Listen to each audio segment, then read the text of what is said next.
तो फिर स्टार्ट करते हैं। नहीं है तो फिर पढ़ना तो वही पढ़ते हैं फिर और क्या। तो आज हम ना इंटीग्रल्स को शुरू करेंगे, मतलब लाइन इंटीग्रल, सिंगल इंटीग्रल, फिर डबल इंटीग्रल, फिर ट्रिपल इंटीग्रल। आज हम इंटीग्रल करेंगे, ठीक है। पर पढ़ाई करने में बहुत मजे आ रहे हैं, प्रीवियस ईयर क्वेश्चन सॉल्व हो रहे हैं, बढ़िया। मोनोटोनिक फिर से बता दें। मोनोटोनिक का मतलब ये है कि जो इंक्रीजिंग फंक्शन होगा उसको भी मोनोटोनिक बोलेंगे, जो डिक्रीजिंग होगा उसको भी मोनोटोनिक बोलेंगे वैशाली, है ना। मतलब फंक्शन का इंक्रीजिंग या डिक्रीजिंग होना जरूरी है, वो मोनोटोनिक होगा। अगर एक फंक्शन एक ही इंटरवल में ऊपर नीचे जाता हुआ दिख रहा है तो ना तो वो इंक्रीजिंग है ना वो डिक्रीजिंग है, तो वो मोनोटोनिक भी नहीं होगा, ठीक है। सर आप कॉम्प्लेक्स इंटीग्रल भी पढ़ाएंगे? हाँ, कॉम्प्लेक्स इंटीग्रल में वही तो रेजिड्यू वेजिड्यू वाला जो सिस्टम है वो कराऊंगा मैं। कॉम्प्लेक्स एनालिसिस करेंगे, उसमें करेंगे हम सीमा इवनिंग। कॉम्प्लेक्स इंटीग्रल वही तो कह रहे होगे जिसमें रेजिड्यू वेजिड्यू और वो सब है, वो सब करेंगे। पोल्स वोल्स जब कॉम्प्लेक्स एनालिसिस करेंगे शुरू तब करेंगे। आज तो हम हमारा जो इंटीग्रल्स है, सिंगल इंटीग्रल, डबल इंटीग्रल और बाउंडेड भी बता दो। बाउंडेड का मतलब ये है सुरेश कि वो अनबाउंडेड ना हो, इन्फिनिटी वैल्यू कहीं ना ले, बस इतना सा मतलब है। एक फंक्शन बाउंडेड कब होगा? जिस भी इंटरवल के अंदर अगर वो कहीं पे इन्फिनिटी वैल्यू नहीं ले रहा है तो वो बाउंडेड है। अगर कहीं पे भी वो इनफाइनाइट बन गया उस इंटरवल के अंदर तो फिर वो अनबाउंडेड हो जाएगा, बस इतनी सी बात है सुरेश। हेलो हिमांशु। चलो, तो सबसे पहले हम शुरू करते हैं लाइन इंटीग्रल से, ठीक है। ज़्यादा इसके अंदर मैं गहराई के अंदर नहीं जाऊंगा, बस तुम्हें इंटीग्रेशन करना सिखाना है मुझे कि इंटीग्रेशन करना कैसे है, क्योंकि सिंपल ही सवाल आएगा अगर आया तो। Line integral, double integral, triple integral, हमें बस चीज़ों को समझना है कि लिमिट कैसे लगानी है, ये सब चीज़ें कैसे करनी है, तो वो समझना है, ठीक है। हाँ, ट्रायल के लिए तो कुछ भी दे सकते हो, कोई दिक्कत नहीं। लाइन इंटीग्रल, सबसे पहले लाइन इंटीग्रल को शुरू करते हैं। जैसे लाइन का मतलब ही समझ में आ रहा है कि एक ओवर ए लाइन को करने की कोशिश करेंगे हम यहाँ पे। यहाँ पे हमें क्या कहेगा, वो हमें यहाँ पे क्या देगा, एक इंटीग्रेशन कराएगा एफ एक्स वाई का, ठीक है। एफ एक्स वाई एक इंटीग्रेशन हमसे कराएगा ओवर एक कर्व सी, ठीक है। तो वो यहाँ पे हमें दो दो तरीके से सवाल दे सकता है। पहला तरीका तो वो ये है कि वो हमें 2 पॉइंट्स देगा कि भाई ओवर फ्रॉम, इसका इंटीग्रेशन करो फ्रॉम ए बी से टू सी डी। एक क्वेश्चन तो वो तुम्हें ऐसे दे सकता है पहला। ये फोकस करना है बस तुम्हें, इस पे ध्यान देना है कि भाई या तो तुम्हें कहेगा कि ए बी से सी डी तक इंटीग्रेशन करो इसका, ठीक है। हाँ हिमांशु, एक और नोटिफिकेशन देखा तो था। और दूसरे में वो क्या कह सकता है, दूसरे में वो तुम्हें कह सकता है कि x को एक किसी दूसरे वेरिएबल में एक फंक्शन दे देगा और y को भी वो किसी एक दूसरे वेरिएबल में फंक्शन दे देगा। दूसरा तरीका उसका ये हो सकता है, हम सारे एक एक क्वेश्चंस करेंगे इनमें। तीसरा तरीका वो ये हो सकता है कि वो x और y का एक रिलेशन दे दे, वो तुम्हें x और y का ही एक रिलेशन दे दे। क्योंकि देखो कुल मिला के कंसेप्ट ये है कि ये फंक्शन एक वेरिएबल का होना चाहिए, क्योंकि सिंगल इंटीग्रेशन है तो एक वेरिएबल में ही हम इसका इंटीग्रेशन कर सकते हैं। तीसरे केस में क्या होगा कि y और x में एक फंक्शन दे देगा और साथ में कोई a b से c d की कोई ना कोई कंडीशन दे देगा।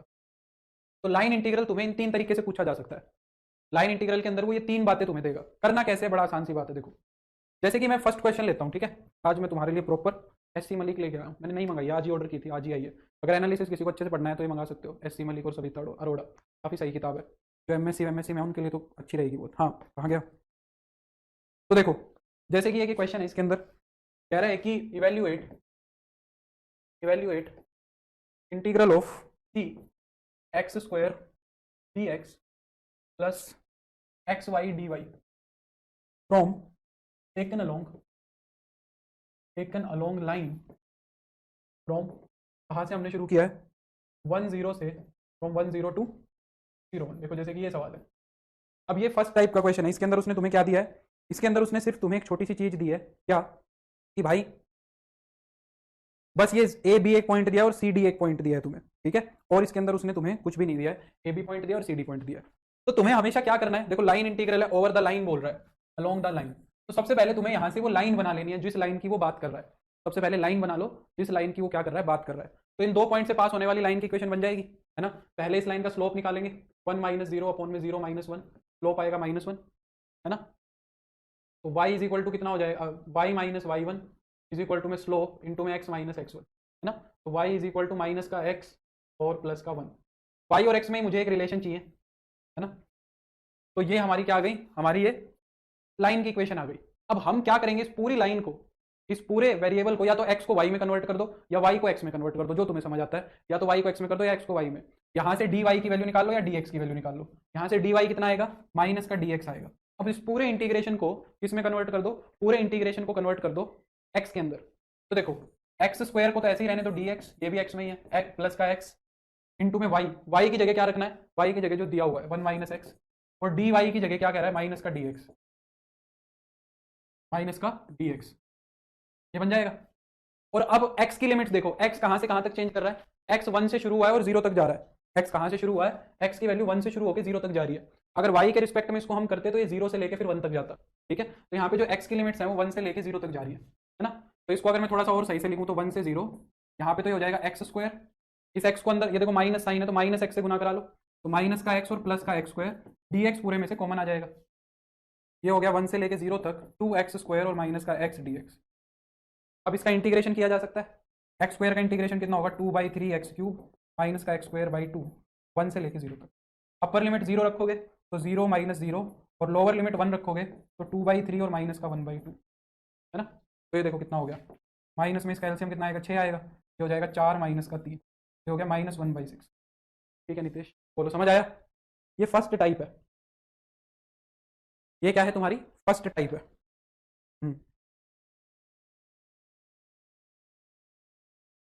सेकंड टाइप देखो, कर लोगे इस टाइप का क्वेश्चन, एक लाइन बना लेंगे, एक लाइन बना लेंगे, उस लाइन पे उस लाइन की हेल्प से इस इंटीग्रेशन को 1 वेरिएबल में रिड्यूस कर लेंगे और फिर इसका इंटीग्रेशन कर देंगे। बोलो कर दोगे। चलो आगे सेकंड टाइप देखो, सेकंड टाइप क्वेश्चन नंबर 2।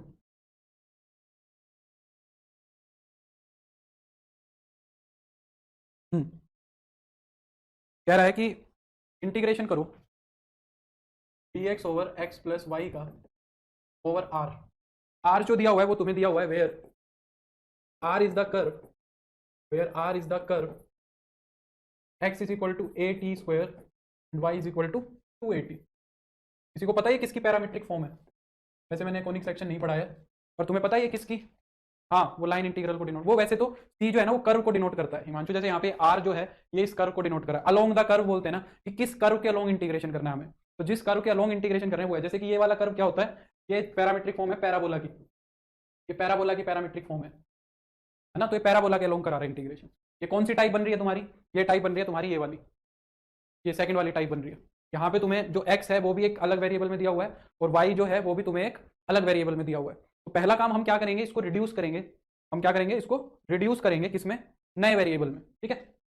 तो x की जगह में क्या रख सकता हूँ, x की जगह में रख सकता हूँ a t स्क्वायर, x की जगह में क्या रख सकता हूँ a t स्क्वायर, और y की जगह में क्या रख सकता हूँ 2at, है ना। ये हो जाएगा।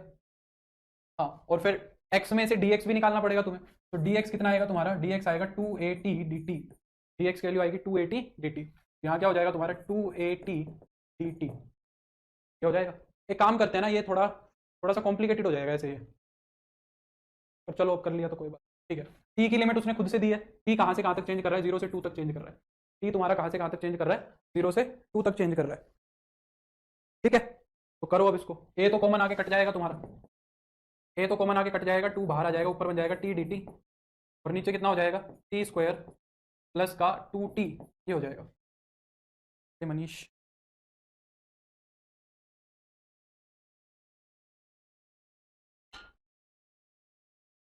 अब ये क्या बन रही है, लीनियर अपॉन क्वाड्रेटिक बन रही है। ये क्या बन रही है, लीनियर अपॉन क्वाड्रेटिक बन रही है। तो इसका अब हम कर सकते हैं इंटीग्रेशन, कैसे करोगे, नीचे वाले का डेरिवेटिव ऊपर एडजस्ट कर दो, नीचे वाले का डेरिवेटिव ऊपर एडजस्ट कर दो। कैसे एडजस्ट करोगे, इसका डेरिवेटिव कितना आएगा 2t प्लस 2 आएगा, तो 2t प्लस 2, तो कुछ गड़बड़ तो नहीं कर दी, मेरे को ऐसा लग रहा है मैंने कुछ गड़बड़ कर दी। नितेश सही आंसर नितेश का, सर ऊपर +1 -1 क्या कर दिया, हाँ ऊपर +1 -1 तो मैं कर दूंगा, पर मेरे को लग रहा है कुछ गड़बड़ हो गई है। चलो कोई नहीं, तो ये 2t हो गया, ये 2 अंदर को ले लो, हाँ टी को कॉमन लेके काट दो। ये बुद्धि खराब हो रही है, मैं जब भी सोच रहा हूँ टी कॉमन आके कट तो रहा है, टी को भी कट करो भाई, टी को भी कॉमन लाके काट दो। जब टी को कॉमन लाके काट दोगे तो ऊपर तो dt बन जाएगा और नीचे हो जाएगा t + 2। अभी मैं सोच रहा हूँ कि कुछ मेरे को गड़बड़ तो लग रही है इसमें, अरे टी भी तो कॉमन आके कट रहा है, टी को भी काट दो। टी को क्यों नहीं काट रहे हम, टी को भी काट देंगे, तो फिर इसमें कुछ करना ही नहीं हमें, ये log t + 2 बन गया, 0 से 2, है ना, log t + 2 बन गया। तो अपर लिमिट रख दो, अपर लिमिट क्या रखोगे 2, अपर लिमिट 2 रखोगे तो हो जाएगा log 4, और लोअर लिमिट कितनी रखोगे 0, तो log 2 बन जाएगा, है ना। तो ये हो जाएगा 2 इंटू में log 4 कितना होगा, log 4 को हम 2 की पावर 2 लिख लेंगे, थोड़ा और सिंप्लीफाई हो जाएगा, थोड़ा सा और सिंप्लीफाई हो जाएगा, 2 आगे आ जाएगा, तो ये बन जाएगा तुम्हारा 2 इंटू में 2 log 2 माइनस का log 2, तो 2 log 2 में से log 2 चला जाएगा तो 2 log 2 बच जाएगा। ये आंसर हो गया। ये सबसे आसान पड़ेगा तुम्हें, ये वाला जो टाइप होगा इजीएस्ट है, इसके अंदर कुछ नहीं करना, x देगा y देगा दोनों को उठा के इसके अंदर रख देना है, और t की लिमिट भी वो खुद से देगा, इसके अंदर कुछ मेहनत नहीं करनी है, बस रखना है और इंटीग्रेट कर देना, ठीक है। ये सेकंड टाइप हो गई, ये क्या हो गई तुम्हारी सेकंड टाइप। अब चलते हैं थर्ड टाइप पे। थर्ड टाइप में जिसके अंदर वो क्या देगा, x और y के बीच एक रिलेशन देगा, x और y के बीच में तुम्हें क्या देगा, एक रिलेशन देगा। देखो जैसे कि क्वेश्चन नंबर 3, वो इंटीग्रेशन करा रहा है एक्स वाई dx का along the curve, along the curve x is equal to y square from 1 comma -1 to 1 comma 1। इसमें देखो अब x और y का एक फंक्शन तुम्हें दे दिया, x और y का तुम्हें फंक्शन दे दिया और ये बता दिया कि x कहां से कहां तक चेंज हो रहा है और y कहां से कहां तक चेंज हो रहा है। अब ये भी आसान सा है कि भाई या तो पूरा का पूरा इंटीग्रेशन y में कन्वर्ट कर लो या पूरा का पूरा इंटीग्रेशन x में कन्वर्ट कर लो। अगर पूरा का पूरा इंटीग्रेशन y में कन्वर्ट कर रहे हो तो dx की वैल्यू भी निकालनी पड़ेगी, है ना। और अगर y में कन्वर्ट कर रहे हो तो y की वैल्यू तो मुझे सिर्फ यहाँ उठा के रखनी है और कुछ नहीं करना। तो y की वैल्यू अगर मैं यहाँ पे उठा के रख दूँ, सिंपल सी बात है, तो y की वैल्यू यहाँ से कितनी आ रही है, √x आ रही है। तो y की वैल्यू मैं √x उठा के रख देता हूँ और x मेरा कहाँ से कहाँ तक चेंज कर रहा है, x में, अरे ये क्या लिख दिया 1 से -1, एक सेकेंड, हाँ पर देखो इसमें अभी गड़बड़ हो रही है, बिल्कुल सही दिया हुआ है, इसके अंदर अभी गड़बड़ है। क्या, x देखो 1 से शुरू होकर और 1 पे ही खत्म हो रहा है, x जो है वो 1 से शुरू होकर 1 पे ही खत्म हो रहा है, क्योंकि ये क्या है तुम्हारा, ये एक पैराबोला है ना, ये तुम्हारा क्या है, एक पैराबोला है। तो x की वैल्यू 1 से शुरू करके और वो 1 पे ही खत्म कर रहा है। x की वैल्यू जो है वो 1 से शुरू करी उसने, यहाँ पे x की वैल्यू 1 होगी, तो ऐसे इंटीग्रेशन करा रहा होगा, यहाँ 1 से शुरू करके इस तरीके से 1 से शुरू करके और 1 पे ही खत्म करवा दिया। तो यानी कि इसका इंटीग्रेशन x के रिस्पेक्ट में करना कोई समझदारी नहीं है, x चेंज ही नहीं हो रहा है। y के रिस्पेक्ट में देखो -1 से लेके 1 तक, y -1 से 1 तक चेंज होगा, y जो है वो -1 से 1 तक चेंज होगा, क्योंकि x के रिस्पेक्ट में करोगे तो ये 0 बन रहा है, अब 0 तो हो नहीं सकता, समझ रहे हो। तो इसको x के में नहीं, इसको y के रिस्पेक्ट में चेंज करेंगे फिर हम, x में तो बनी नहीं बात। तो यहाँ से dx की वैल्यू कितनी आएगी तुम्हारी, 2y dy आएगी x की वैल्यू। तो x की वैल्यू उठा के यहाँ रखेंगे तो ये कितना हो जाएगा, integration of x, y sorry x की जगह तो रखना था, x की जगह रख दो y स्क्वायर इंटू में y, और dx की जगह हम क्या रख देंगे 2y dy। और जो y की लिमिट्स है वो देखो क्या है, -1 से 1 तक है, ठीक है। और ये कितना हो गया, -1 से 1 तक, ये कितना हो गया 2 इंटू में y की पावर 4 dy, है ना। ये तुम्हारा वैसे इवन फंक्शन बन रहा है तो इसको डबल भी कर सकते हो, 0 से लेके 1 तक, y की पावर 4 dy। इसका इंटीग्रेशन कितना होगा, y की power 5/5, upper limit 1 lower limit 0, upper limit 1 रखोगे तो 1 की पावर 5 1, लोअर लिमिट 0 रखोगे तो 0, तो 4/5 आंसर आ गया। बोलो हो जाएंगे क्या ये तीनों टाइप के क्वेश्चन कर लोगे, जल्दी बताओ, बताएंगे।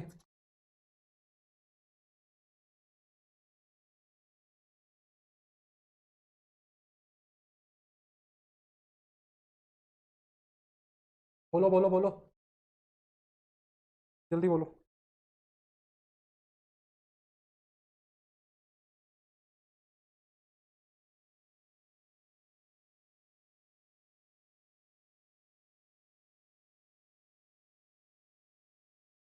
ठीक है सर, 2 इंटू 2 नहीं है, 2 इंटू 2 है ये वैशाली, इवन फंक्शन है ना, इवन फंक्शन, -a से a, -a से a है ना, तो उसको 0 से a करके ट्वाइस कर दिया, ठीक है। अब बात करेंगे हम डबल इंटीग्रल्स की। डबल इंटीग्रल्स कैसे मिलेंगे तुम्हें, डबल इंटीग्रल्स तुम्हें ऐसे मिलेंगे, उसके अंदर तुम्हें डबल इंटीग्रल मिलेगा और यहाँ पे एक एक्स वाई का फंक्शन मिलेगा और इंटीग्रेशन यहाँ पे तुम्हें दोनों के रिस्पेक्ट में करना पड़ेगा, यहाँ पे इंटीग्रेशन क्या करना पड़ेगा तुम्हें, दोनों के रिस्पेक्ट में करना पड़ेगा। और जो पहली टाइप होगी, पहली टाइप के अंदर तुम्हें एक सिंपल सा रेक्टेंगल प्रोवाइड करेगा वो, ठीक है, ओवर ए रेक्टेंगल,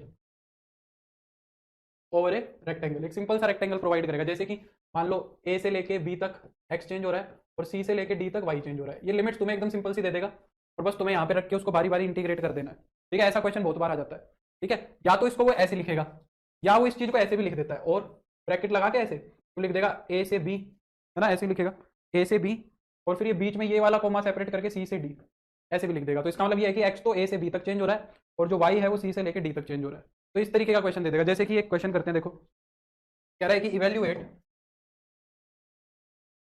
कह रहा है कि evaluate double integration over r, r क्या दिया हुआ है तुम्हें, आर दिया हुआ है x plus 2y d x d y, और वेयर आर क्या है तुम्हारा, आर एक रेक्टेंगल दिया हुआ है क्या, 1 से 2 एंड 3 to 5, ये है, ये तुम्हारा एक इंटीग्रेशन है। अब देखो जब भी दोनों की दोनों लिमिट्स कांस्टेंट होती है ना, तो हमें कोई फर्क नहीं पड़ता है कि हम x के रिस्पेक्ट में पहले इंटीग्रेट कर दें, y के रिस्पेक्ट में पहले इंटीग्रेट कर दें, इस चीज का कोई मतलब नहीं होता है। जब भी कांस्टेंट लिमिट्स आती है तो हम कैसे भी कर सकते हैं, पर उसमें ध्यान रखने वाली बात ये है, अगर पहले dx लिखा है, ये ध्यान रखना, ये गलती हो जाती है, अगर पहले dx लिखा है तो इसका मतलब इंटीग्रेशन पहले x के रिस्पेक्ट में हो रहा है, तो जो ये पहला इंटीग्रेशन है इसके ऊपर जो लिमिट्स होंगी वो x की होंगी, और बाद में dy लिखा है तो बाद वाला इंटीग्रेशन ये है, इसके ऊपर लिमिट्स y की होनी चाहिए, अगर dy पहले लिखा है तो यहाँ पे फिर y की लिमिट्स लगाओगे पहले, है ना। यानी कि अब जैसे इसको x के रिस्पेक्ट में करना है तो इसको हम कैसे करेंगे, देखो x की लिमिट क्या है 1 से 2, x 1 से 2 तक चेंज होएगा और y क्या है 3 से 5, तो y 3 से 5 चेंज होएगा और ये क्या है x plus 2y dy, sorry x plus 2y dx dy। जब x के रिस्पेक्ट में इंटीग्रेशन होगा तो y को हम कांस्टेंट ट्रीट करके चलेंगे, जब x के रिस्पेक्ट में इंटीग्रेशन होगा तो y को हम कांस्टेंट ट्रीट करके चलेंगे और y के रिस्पेक्ट में तो x बचेगा ही नहीं। तो जैसे कि अब पहले हमें क्या करना है, x के रिस्पेक्ट में इंटीग्रेशन करना है, तो इसका x के रिस्पेक्ट में इंटीग्रेशन कर दो, कितना होगा एक्स स्क्वायर बाई 2 और 2y कांस्टेंट है तो ये हो जाएगा 2xy, ठीक है 1 से लेके 2 तक, और dy को ऐसे ही रहने दो, dy को ऐसे ही रहने दो। तो इसको मैं नेक्स्ट पेज पे ले जा रहा हूँ, ये हो जाएगा 3 से लेके 5 तक, अपर लिमिट रखो, जब इसके अंदर अपर लिमिट 2 रखोगे तो 4/2 हो जाएगा 2, 4/2 हो जाएगा 2, और यहाँ पे जब 2 रखोगे तो ये x की जगह 2 रख रहे हो तो ये हो जाएगा 4y प्लस का 4, माइनस में लोअर लिमिट x रखोगे, लोअर लिमिट 1 रखोगे तो हो जाएगा 1/2 और ये हो जाएगा 2y, 1/2 प्लस का 2y, तो ये हो जाएगा dy, है ना। अब ये पूरा का पूरा y में एक सिंपल सा इंटीग्रेशन बन गया तुम्हारा 3 से लेके 5 तक, है ना। ये कितना हो जाएगा 4y माइनस का 2y कितना हो जाएगा 2y, 2 माइनस का 1/2 कितना होगा 3/2, ये हो जाएगा dy, है ना, ये हो जाएगा। अब 2y का इंटीग्रेशन करेंगे तो ये हो जाएगा y स्क्वायर और ये कितना हो जाएगा 3/2y, ये कितना हो जाएगा 3 से लेके 5 तक, अपर लिमिट रखोगे 5 रखोगे तो कितना हो जाएगा 25 और यहाँ पे रखोगे 5 तो ये कितना हो जाएगा 15/2, लोअर लिमिट रखोगे तो कितना हो जाएगा 9, यहाँ पे रखोगे तो 9/2, तो 15 दूनी 25 दूनी 50 और ये कितना हो जाएगा 65/2 और ये कितना हो जाएगा, ये हो जाएगा 9/2, तो 65 में से 9 गए तो ये कितना हो जाएगा 56/2, है ना, 56 ही होगा, यानी कि 28 आ गया। देखो क्या 28 ही आ रहा है, सही क्या है, बोलो।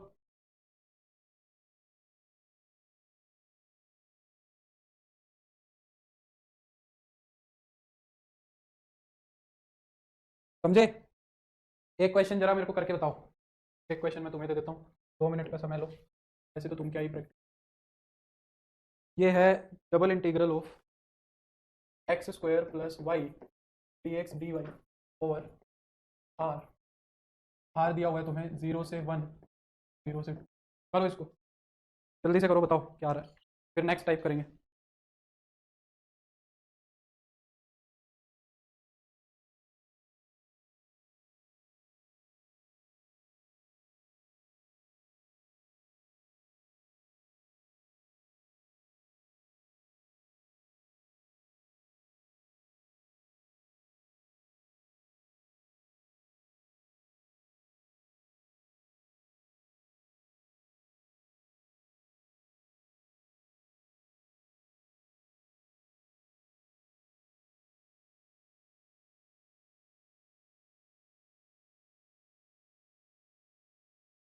सर इस इनमें x1 y1 कंफर्म कर दो, मतलब x1 y1 क्या कंफर्म कर दूँ, प्राची समझा नहीं मैं तुम्हारी बात, x1 y1 में क्या कंफर्म कर दूँ।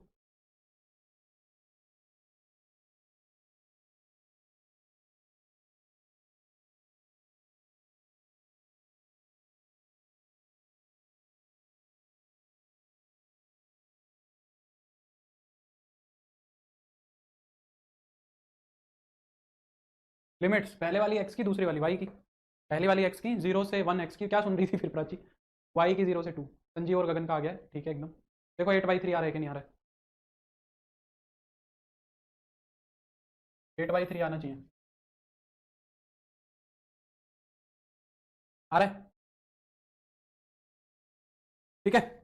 इसके अंदर कॉम्प्लिकेटेड क्वेश्चंस भी हो सकते हैं, ऐसी बात नहीं है कि आसान होगा, थोड़ा क्वेश्चन कॉम्प्लिकेटेड भी हो सकता है, जैसे कि फॉर एग्जांपल ये इंटीग्रेशन पूछ ले x square y e raise to the power x y d x d y, बाहर दिया हुआ है तुम्हें 0 से 1 और 0 से 2, बाकी उम्मीद करो कि इतना मुश्किल वो नहीं देगा, पर ऐसा पूछ सकता है जहाँ पे तुम्हें इंटीग्रेशन करने में हाथ पैर तुम्हारे फूलेंगे। जैसे एक्स के रिस्पेक्ट में इंटीग्रेशन करोगे तो यहाँ पे पहले क्या लगाना पड़ेगा तुम्हें, यहाँ पे तुम्हें इंटीग्रेशन बाई पार्ट लगाना पड़ेगा, तो 2 बार इंटीग्रेशन बाई पार्ट लगेगा एक्स के लिए, फिर वाई के लिए भी इंटीग्रेशन बाई पार्ट लगेगा, तो बहुत लंबा सवाल है। हालांकि ऐसा क्वेश्चन तो देगा नहीं, बट स्टिल क्या पता दे दे, है ना, तो ऐसा भी हो सकता है भाई, समझ रहे हो।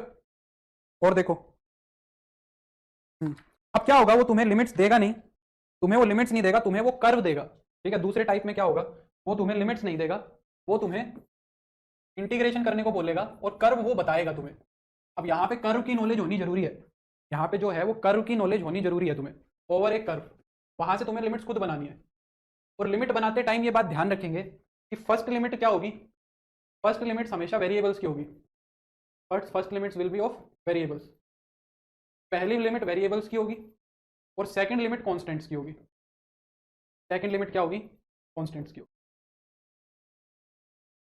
ये बात ध्यान रखेंगे। जैसे कि मान लो अब तुम पहले x के रिस्पेक्ट में इंटीग्रेशन कर रहे हो, मान लो ऐसे ही कर रहे हो, तो अगर तुमने पहले x के रिस्पेक्ट में इंटीग्रेशन किया है ना, तो ये लिमिट्स तुम्हारी y की होनी चाहिए, दोनों की दोनों, इन लिमिट्स में y दिखना चाहिए।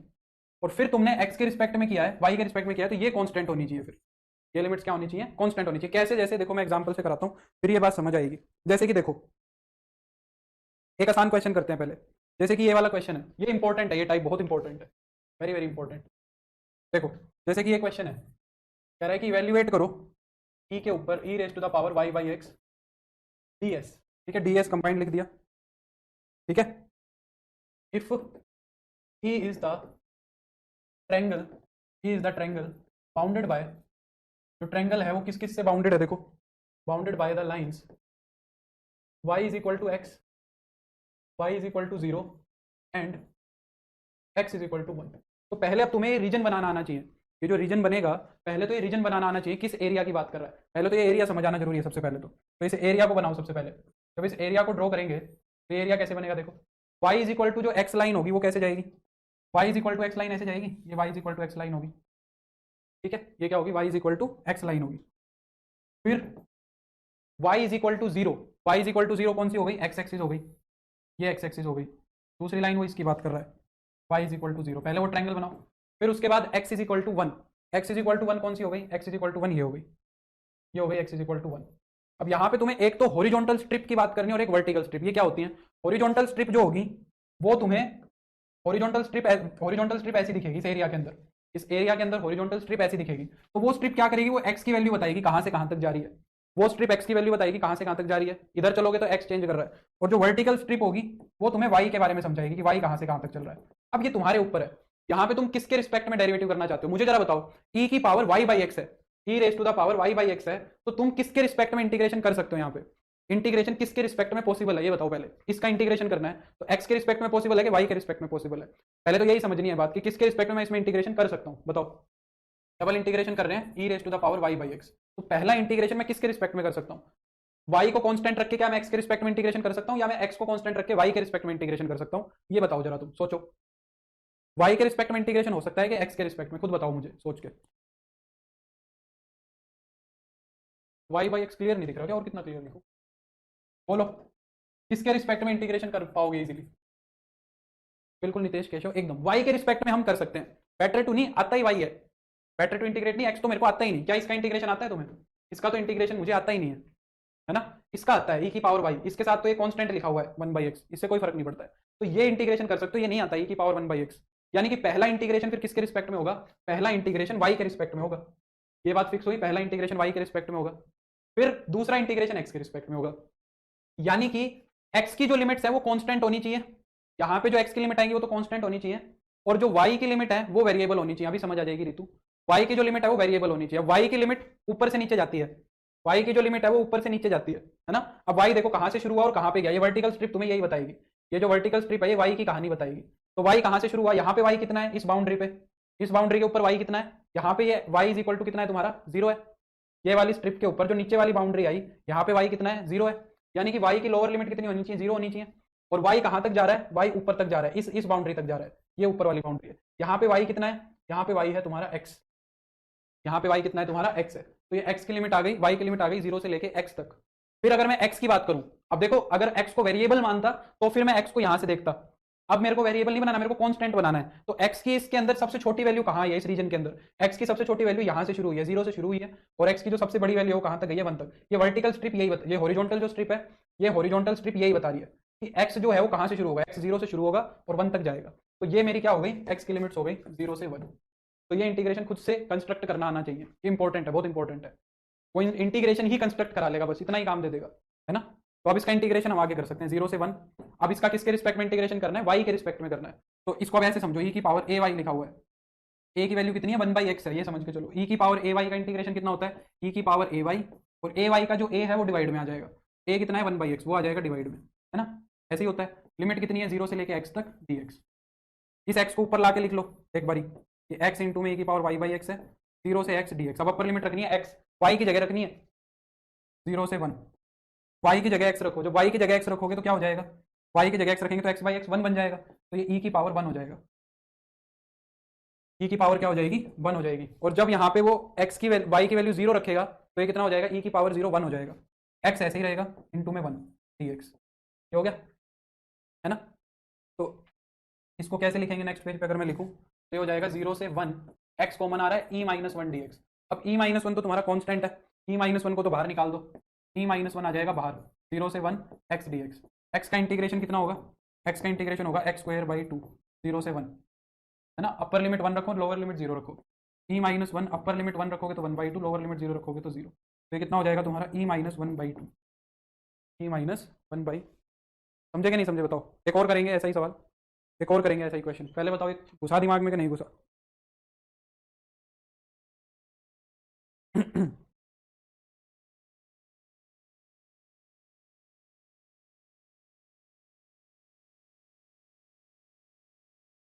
अगर किसी ने आईआईटी जैम का पेपर दिया हो ना, तो आईआईटी जैम में एक क्वेश्चन आता था change of order of integration का, चेंज ऑफ ऑर्डर का एक क्वेश्चन आता था यहाँ से पक्का, अगर याद हो तो वही यही है। एक और करते हैं देखो,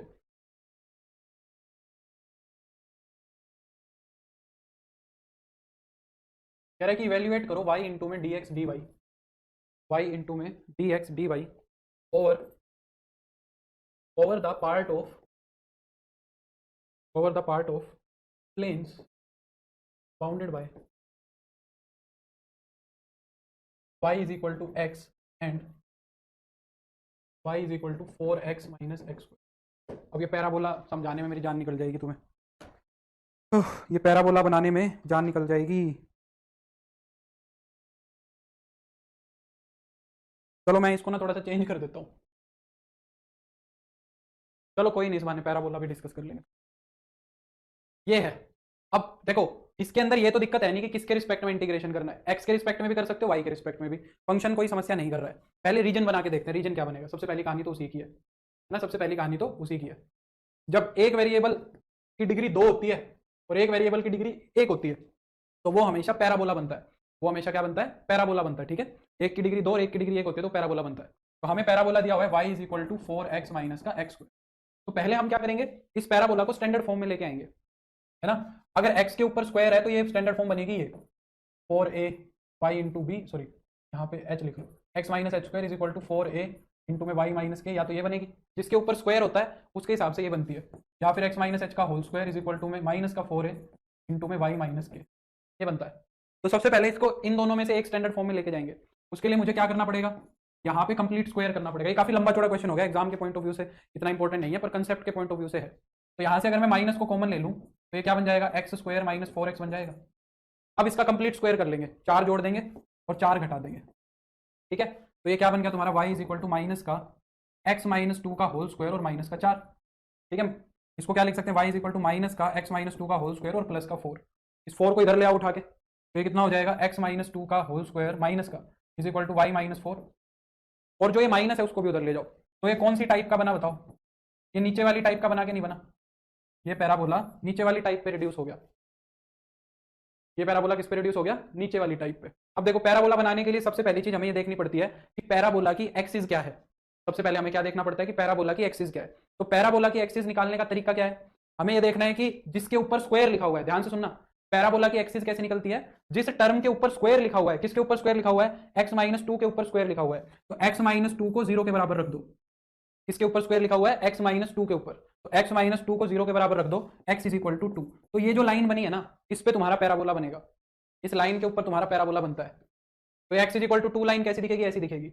अब एक खड़ी लाइन के ऊपर पैराबोला या तो ऊपर बनता है या नीचे बनता है, या तो अपवर्ड पैराबोला बनेगा या डाउनवर्ड पैराबोला बनेगा। ये कैसे पता लगेगा कि पैराबोला अपवर्ड बनेगा या डाउनवर्ड बनेगा, ये पता लगेगा इस साइन से। अगर दूसरे वाले कोफिशिएंट, दूसरे वाले वेरिएबल का कोफिशिएंट पॉजिटिव है तो बनता है अपवर्ड, और दूसरे वाले वेरिएबल का साइन अगर नेगेटिव होता है तो बनता है डाउनवर्ड। अब हमारे पास नेगेटिव आया तो क्या बनेगा, डाउनवर्ड बनेगा। अब सवाल ये आता है कि डाउनवर्ड बने तो होगा, पर कौन सा बनेगा इस लाइन के अबाउट, इस लाइन के अबाउट डाउनवर्ड कौन से बनेंगे, इस लाइन के अबाउट डाउनवर्ड भी इनफाइनाइट बन सकते हैं, कौन सा बनेगा। तो उसके लिए मेरे को जरूरत पड़ती है वर्टेक्स की। वर्टेक्स वो पॉइंट होता है जहां से पैराबोला शुरू होता है, और वर्टेक्स कैसे निकलता है, एक्स में से जो घट रहा है वो देखो, एक्स में से क्या घट रहा है 2, और वाई में से क्या घट रहा है 4, वाई में से क्या घट रहा है 4। तो ये जो 2,4 पॉइंट बना ये तुम्हारा पैराबोला का वर्टेक्स बनता है। तो यहाँ पे x की वैल्यू 2 तो यही है, यानी कि इस पे मैं 4 तक चला जाऊँ, मान लो यहाँ पे x की वैल्यू 4 है, तो ये 2,4 पॉइंट है, यहाँ से पकड़ के और एक डाउनवर्ड पैराबोला बना देंगे, यहाँ से पकड़ के और एक डाउनवर्ड पैराबोला खींच देंगे। तो ये जो कर्व है ये पैराबोला है, ठीक है, समझे। छोटी छोटी बातें ध्यान रखनी है। अब यहाँ से एक बात दिमाग में ये आनी चाहिए थी कि भाई ये पैराबोला यहाँ से नीचे आ रहा है तो इस ओरिजिन से पास करेगा कि नहीं करेगा, ये भी एक बात है। तो ओरिजिन से पास करेगा या एक्स एक्सिस को कहाँ कहाँ कट करेगा, उसके लिए y को 0 के बराबर रख सकते हैं। y को 0 के बराबर रख दोगे तो x स्क्वायर माइनस 4x 0 आ जाएगा, x की एक वैल्यू तो आ गई 0, एक आ गई 4, यानी कि यहाँ पे तो ये ओरिजिन से जाता और यहाँ पे ये 4 पॉइंट से जाता। कुछ समझ में आया या ऊपर से गया? तो जो ये हमारा पैराबोला है, ये पैराबोला हमारा कुछ, ये जो हमारा पैराबोला है ये हमारा पैराबोला कुछ ऐसे जाएगा, ये पैराबोला हमारा कुछ ऐसे जाएगा, ये हमारा पैराबोला है। ये वाला पॉइंट कितना है तुम्हारा 2,4, जहाँ से पैराबोला बनना शुरू हुआ था, इस तरीके से पैराबोला बनेगा। और जो दूसरी लाइन है वो तुम्हारी क्या है, दूसरे वाली जो लाइन है वो है y = x, वो तो सिंपल सी लाइन है। तो इन दोनों से क्या रीजन बना तुम्हारा, इन दोनों से तुम्हारा क्या रीजन बना, इन दोनों से हमारा रीजन ये वाला बना, ये वाला रीजन बना। अब उस रीजन के लिए ये वाला पॉइंट पता होना चाहिए कि लिमिट कहाँ तक जा रही है, तो इन दोनों कर्व्स को सोल्व करना पड़ेगा। ये वाला पॉइंट तो समझ आ गया 0 0 है, ये वाला पॉइंट कितना आएगा ये देखो, तो इन दोनों कर्व को सोल्व कर लो, y की जगह x ही रख दो, जब y की जगह उसमें x रख दोगे तो क्या बन जाएगा, x = 4x - x², यानी कि इसको इधर ले जाएंगे तो 3x - x² = 0, x इसमें से कॉमन आ जाएगा, 3 - x = 0, x की वैल्यू एक तो 0 आ जाएगी और एक 3 आ जाएगी, यानी कि ये वाला पॉइंट 3,3 है, x की वैल्यू 3 लोगे तो y भी 3, तो ये हमारा एरिया है, इसके अबाउट हमें इंटीग्रेशन करना है, ठीक है। अब वो तुम्हारी इच्छा, पहले x के रिस्पेक्ट में करना चाहते हो या y के रिस्पेक्ट में करना चाहते हो, वो तुम्हारी इच्छा है। देखो अब जल्दी से मेरे को सारे y है ना, जल्दी से सारे मेरे को x की लिमिट्स लिख के बताएंगे, वेरिएबल लिमिट्स होंगी x की वेरिएबल लिमिट्स बताओ क्या होंगी, शाबाश। x की नहीं भाई, x की तो कैसे निकालोगे यार, x की लिमिट तो यहाँ से निकल ही नहीं पाएगी, तुम पहले y के रिस्पेक्ट में करो, y के रिस्पेक्ट में लिमिट्स बताओ वेरिएबल क्या बनेगी, क्योंकि x की वैल्यू कैसे निकालोगे y के टर्म्स में, x की वैल्यू y के टर्म्स में नहीं निकल पाएंगी, बताओ।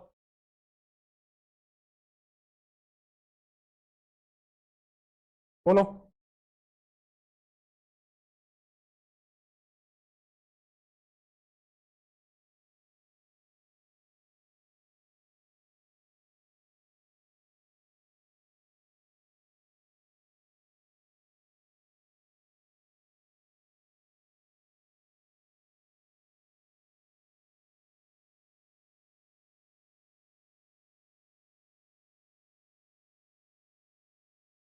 नहीं नहीं, ऐसा क्वेश्चन नहीं आएगा नितेश, पर इतनी गहराई से चीज़ों को करोगे तो फिर जो भी क्वेश्चन आएगा वो तुम्हारा 10 सेकंड में हो जाएगा, ये बातें। अभी का समय लगाया हुआ बाद का समय इसीलिए बचाता है, जो पहले समय लगा लेता है उसको बाद में नहीं लगाना पड़ता, जो पहले नहीं लगाता उसका समय फिर पेपर में लगता है। बोलो वाई की लिमिट्स बताओ।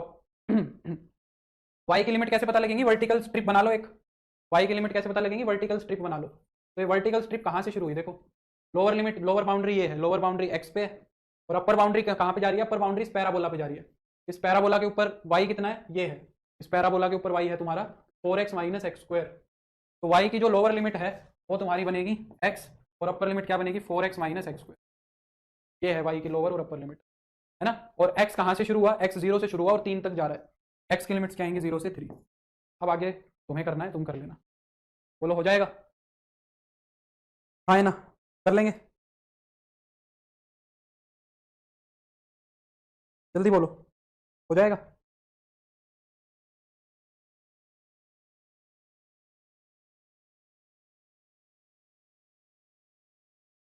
चलो डबल डबल इंटीग्रेशन ही करेंगे आज, मैं तुम्हें एक छोटी सी चीज़ और बता देता हूँ जो बहुत इंपॉर्टेंट है ना, एक छोटी सी चीज़ और कर लेते हैं, ये हो जाएगा बोलो, ठीक है। एक छोटी सी चीज़ यहाँ पे इस बुक के अंदर यहीं दी हुई है तो मैं यहीं करा देता हूँ, तो वो फिर छूटी जाएगी, वो अलग से ही है। Differentiation under, differentiation under integral sign,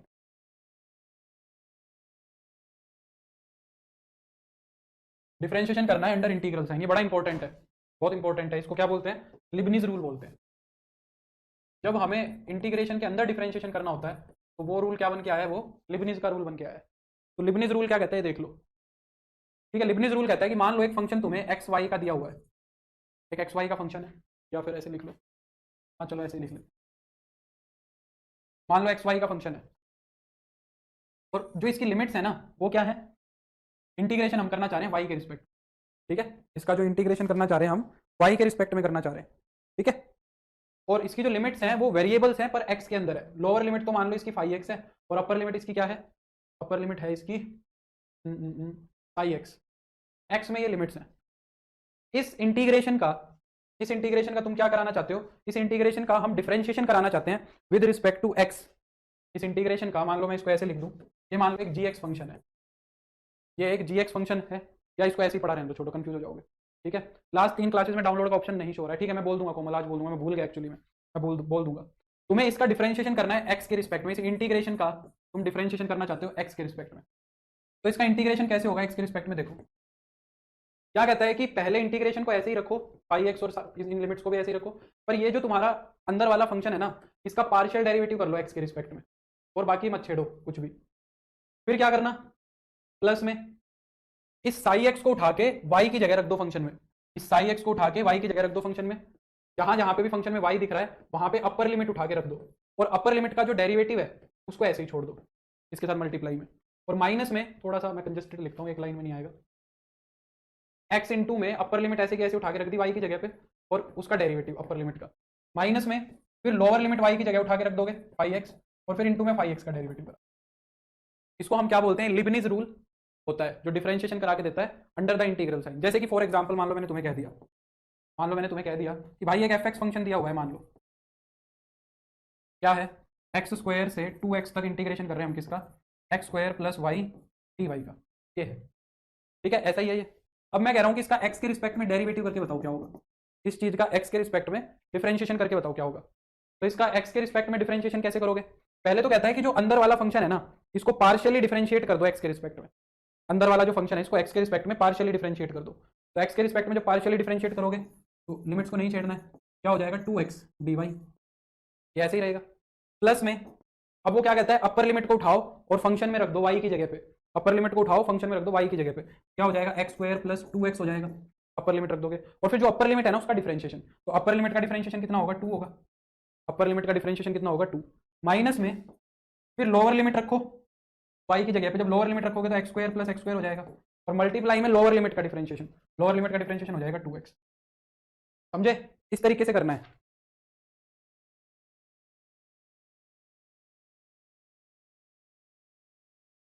ये बात समझ आई कि नहीं आई बताओ,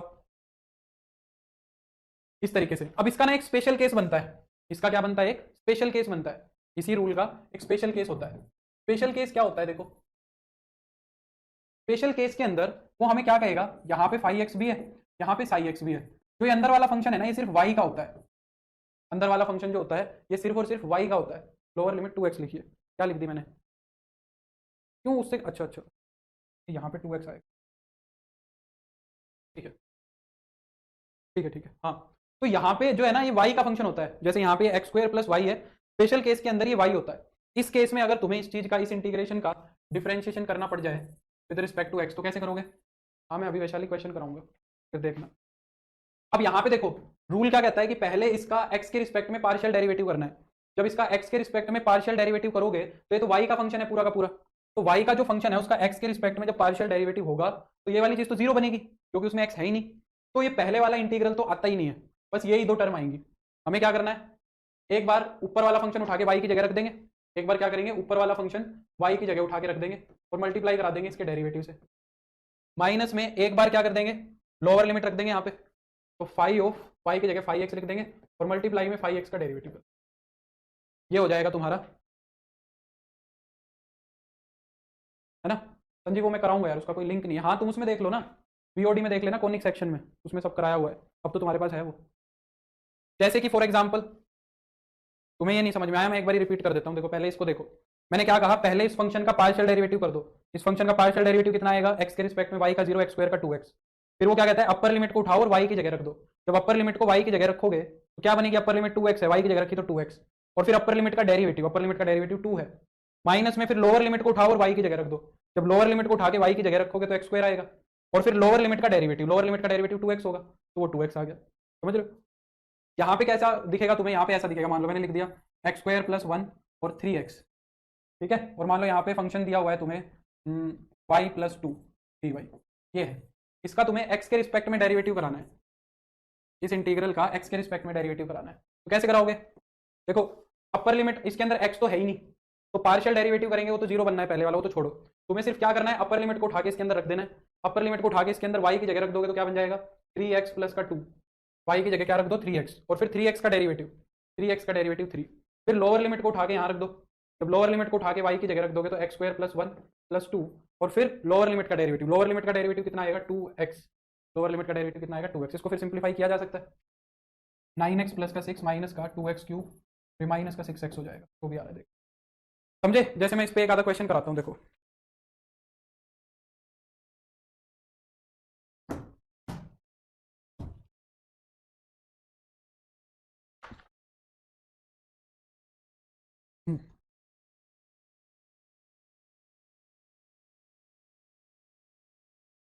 देखो जैसे कि ये वाला क्वेश्चन है, क्या कह रहा है 0 से t² x f(x), और यार इसके अंदर डिफरेंशियल इक्वेशन यूज होगी, इसके अंदर डिफरेंशियल इक्वेशन यूज होगी, चलो देखते हैं।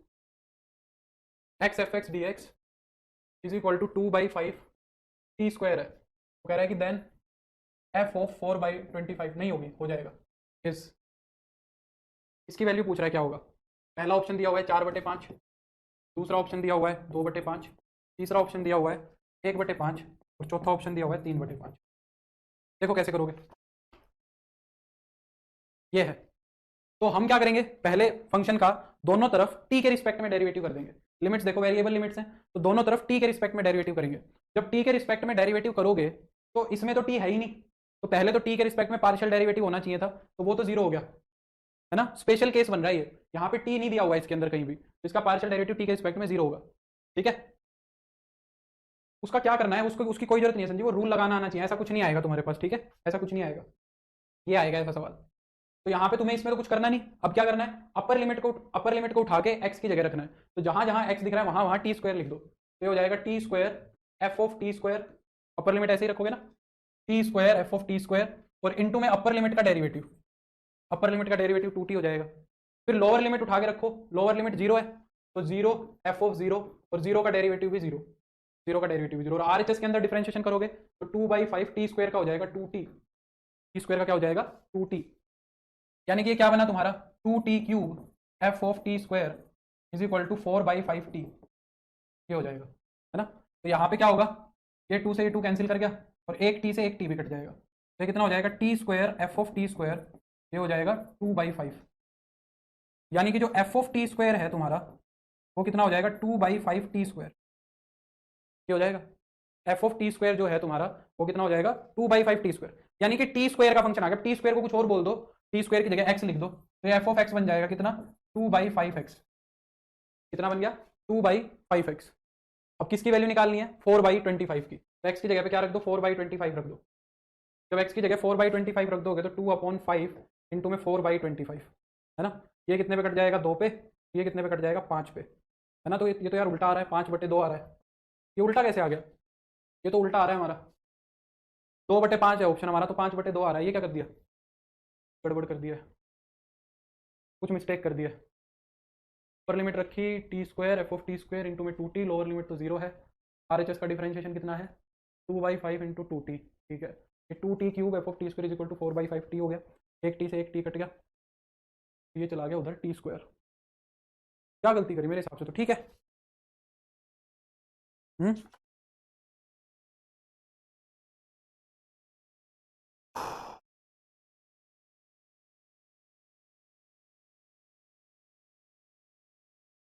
अरे यार स्टेटमेंट ही गलत लिख दिया ना, ठीक है हमारी स्टेटमेंट के हिसाब से ठीक है, पर मैंने स्टेटमेंट गलत लिख दी, यहाँ पे t की पावर 5 है, जो क्वेश्चन था उसके अंदर t की पावर 5 दिया हुआ है, t² नहीं दिया हुआ। क्वेश्चन देखिए कैसे पता लगेगा कि लिबनीज का क्वेश्चन, ये देखो वेरिएबल लिमिट दिख रही ना, वेरिएबल लिमिट दिखेंगी जब तुम्हें लिबनीज का दिखेगा सवाल। यहाँ पे t की पावर 5 थी यार, तो t की पावर 5 का यहाँ पे डिफरेंशिएशन बनेगा 5t की पावर 4, थोड़ी सी गड़बड़ हो गई है, तो यहाँ पे 5 से 5 कट जाएगा, है ना, तो 5 से 5 कटेगा तो ये तुम्हारा 2t की पावर 4 बन जाएगा, और इधर तुम्हारा कितना है 2t³ है, तो 2 से 2 कट जाएगा और क्यूब से क्यूब कट जाएगा, है ना। तो ये कितना हो जाएगा f ऑफ t² कितना हो जाएगा तुम्हारा, 2 से 2 भी कट गया, बस 1 यहाँ पे t बच गया खाली, है ना। 2 से 2 कट गया, t³ से t³ कट गया, तो f ऑफ t² t आ गया, है ना। यानी कि किसी का स्क्वायर है तो वो उसका t बना दे रहा है, यानी कि t² का रूट आ रहा है, यहाँ पे क्या आ रहा है t² का रूट आ रहा है, यानी कि अगर मैं t² को x बोल दूंगा, यानी कि अगर मैं t² को x बोल दूंगा तो फिर t क्या मतलब हो जाएगा, t का मतलब हो जाएगा √x, t का मतलब क्या हो जाएगा √x। अगर टी स्क्वायर को मैंने एक्स बोल दिया तो फिर टी रूट एक्स होना चाहिए, है ना। यानी कि अब मेरे को क्या निकालना है, मेरे को एफ ओ 4/5 4/25 निकालना है। तो कितना आएगा रूट में 4/25, 4 का तो हो जाएगा 2 और 25 का हो जाएगा 5, तो 2/5 आएगा इसे। ठीक है, समझे या नहीं समझे? बोलो, कोई डाउट है तो पूछो, बस फिर आज इतना ही करेंगे, आज इतना ही करेंगे, कोई डाउट है तो पूछ लो, नहीं तो फिर बस आज का हो गया। आज मेरी सारे दिन क्लास थी। बोलो, ठीक है। भगवान जल्दी से तुम्हारे डी ट्रिपल एस बी का नोटिफिकेशन आए।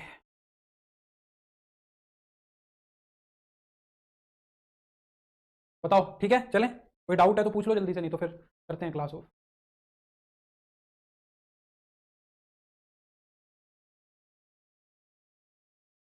ठीक है, किसी को कोई नहीं है सर, लिमिट्स वेरिएबल है तो लिबनिज रूल से ही करना है। अगर डिफरेंशिएशन करने की जरूरत है हिमांशु, अगर वेरिएबल लिमिट्स और डिफरेंशिएशन करने की जरूरत है तो फिर लिबनिज रूल से करो। सर पैराबोला वाले क्वेश्चन का आंसर बता दो। हाँ, ये मैं कर देता हूँ, पैराबोला वाले क्वेश्चन का आंसर बता देता हूँ। पैराबोला वाले का आंसर है 54/5। पैराबोला वाला जो क्वेश्चन है उसका आंसर 54/5 है, 54/5। ठीक है, चलो फिर आज के लिए बस इतना ही, मिलते हैं कल, bye, take care, good evening. कल पता नहीं, कल क्लास ऑफ हो सकती है, कल मे भी क्लास ऑफ हो सकती है, मैं टेलीग्राम पे अपडेट कर दूंगा अगर कल की छुट्टी हुई तो। ठीक है, कल अगर ऑफ हुआ तो मैं मैसेज डाल दूंगा। ठीक है, चलो बाय।